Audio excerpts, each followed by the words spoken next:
Hello, students. Welcome back to Lit Readers. Close your eyes for a moment. Imagine a forest full of tall trees. Imagine a river flowing peacefully. Imagine a bird singing in the morning. Imagine a fresh air filling your lungs. But now, imagine rivers. The trees are gone. The river is dirty. The birds are silent. The air is polluted. Can we live in such a world? Today, we are going to study a powerful prose titled A Simple Philosophy. Introduction. This prose is based on a speech delivered in the year 1854. The speech was delivered by Chief Seattle, who was a Native American leader. At the time, the American government wanted to buy the land of Native American tribes. They wanted to expand their cities and settlements. They believed that land could be bought and sold like a property. Chief Seattle gave a reply to the government in the form of a speech.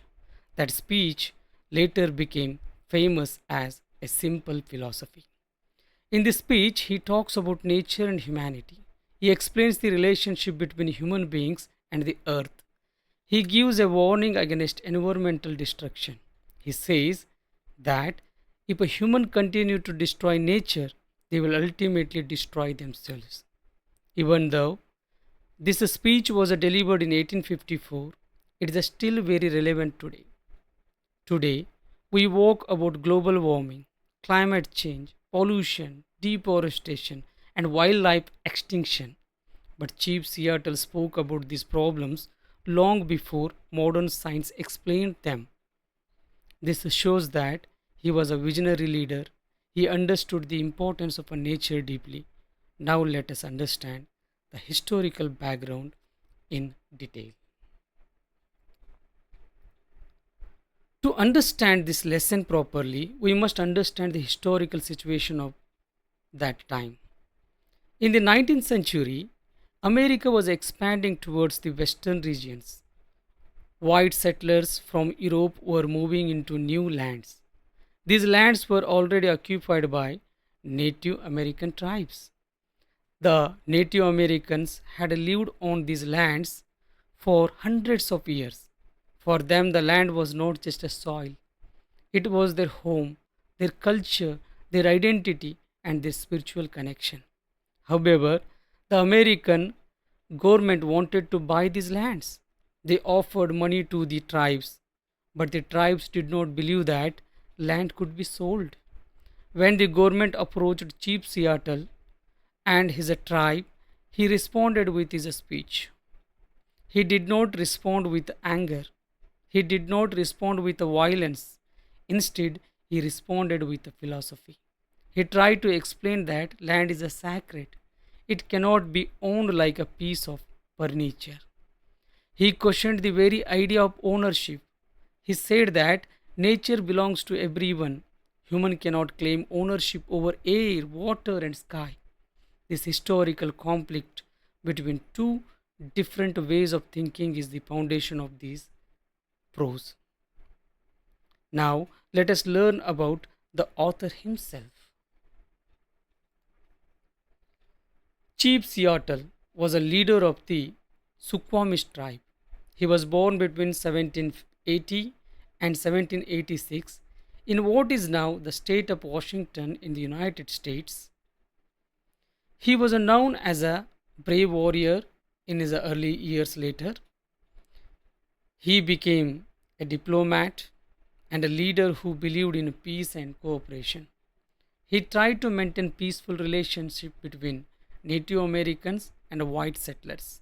He understood that change was coming. He wanted to protect his people while also avoiding unnecessary violence. The city of Seattle in the United States is named after him. This shows how respected he was. But his ideas, his greatness, his great contribution is this speech really explains. In his speech, he expresses a deep love for nature. He shows spiritual wisdom. He speaks not only for his tribe, but for all humanity. Now, let us understand the beliefs of Native Americans. Native Americans had a very different way of looking at nature.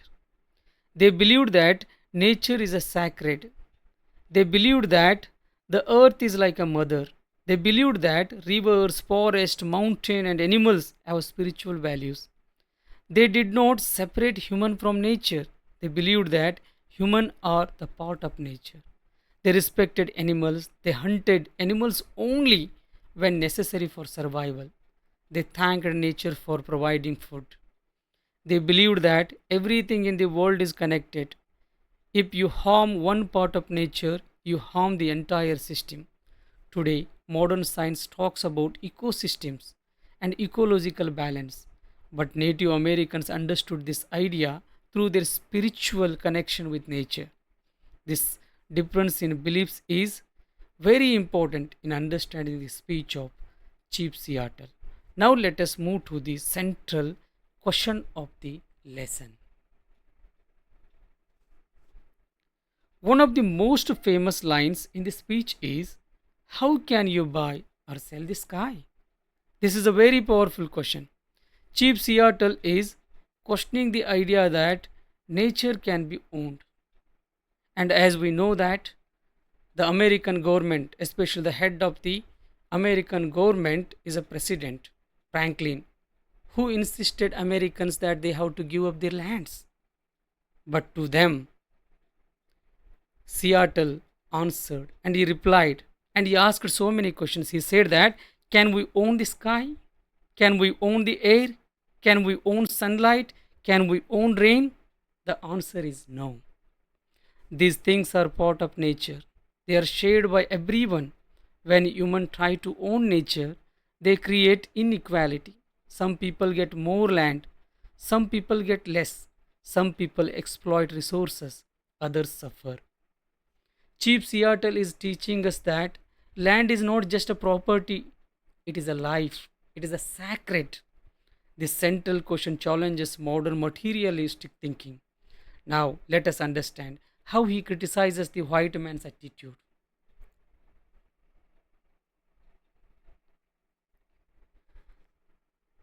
Chief Seattle criticizes the attitude of the white settlers. He says that the white man treats land as the enemy. He uses the land for profit and then moves on. He does not care about future generation. He forgets his ancestors. He does not respect the tradition of the land. He is driven by greed. Students, we must understand something clearly. This criticism is not about race, it is about mindset. Even today, many people destroy forest for money. They build factories without thinking about pollution. They cut mountains to build roads. They pollute rivers for industrial profit. This is the same greedy attitude. Chief Seattle warns that this mindset will lead to destruction. Now let us understand his criticism of cities. Chief Seattle says that cities are noisy and crowded. He says that in cities there is a no peace, there is a no sound of birds, there is a no sound of wind through trees. Modern life in a cities is like stressful. People are always busy. They do not have time to connect with nature. If we look at today's world, we can see that these words are true. Cities like Delhi and Mumbai face air pollution. Noise pollution is high. Traffic is heavy. People suffer from stress and anxiety. People living in the cities are often disconnected from nature. Chief Seattle believed that this disconnection is a dangerous. Now, let us move to the next slide and understand his views about animals.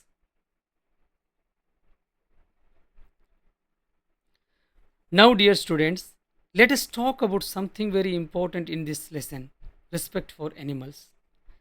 In his speech, Chief Seattle talks about buffalo. He says that white settlers killed buffalo in large numbers just for hunt, for enjoyment and entertainment. They did not kill animals because they were hungry, they killed animals for pleasure. He compares this with the Native American way of life. Native Americans killed animals only when they needed food. They respected the life of animal. They believed animals had souls. They believed animals were their brothers. There is a powerful line in this speech. What is man without beasts? This line is very important. Chief Seattle is asking, if animals disappear, what will happen to humans? Animals are part of nature. They are part of the food chain.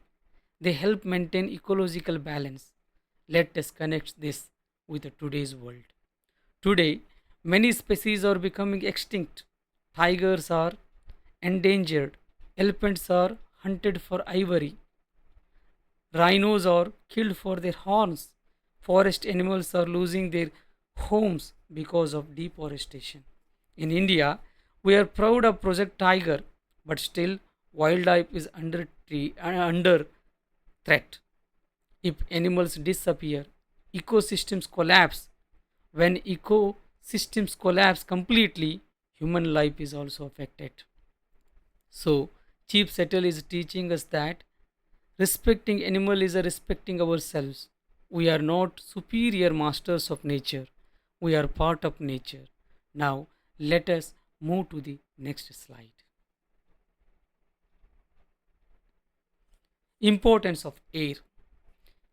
In this part of speech, Chief Seattle talks about air. He says that all human beings share the same breath. The air that a white man breathes is the same air that a Native American breathes. Air cannot be divided, air cannot be owned. He says that air is a precious because it gives life. Let us think about this carefully. If air becomes polluted, does it affect only one community? No, it affects everyone. Today we talk about air pollution. In cities like Delhi, the air quality index becomes very poor. People wear masks not only because of a disease but because of a pollution. Factories release smoke, vehicles release harmful gases, burning plastic pollute air. Chief Settle understood long ago that if humans destroy nature, they will suffer.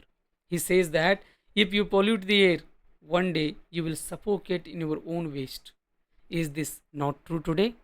We see increasing respiratory diseases. Asthma cases are rising. Climate change is increasing temperature. So, this part of the speech is like a warning message from history.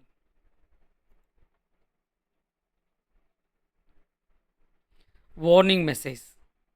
Now, we come to one of the strongest parts of the speech, the warning.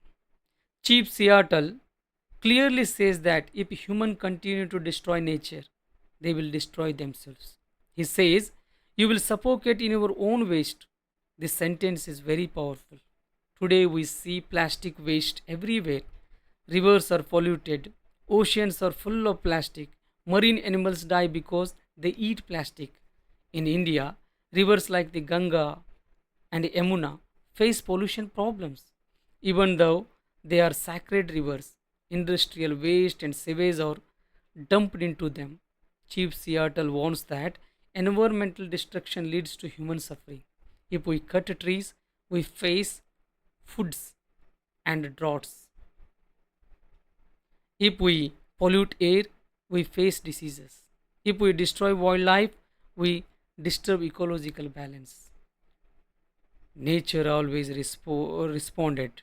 It always responds. Whatever we do, the karma that we have to always be suffered. So, the speech is not just emotional, it is ecological, it is a logical, it is a scientific. Now, let us move to the theme of the lesson.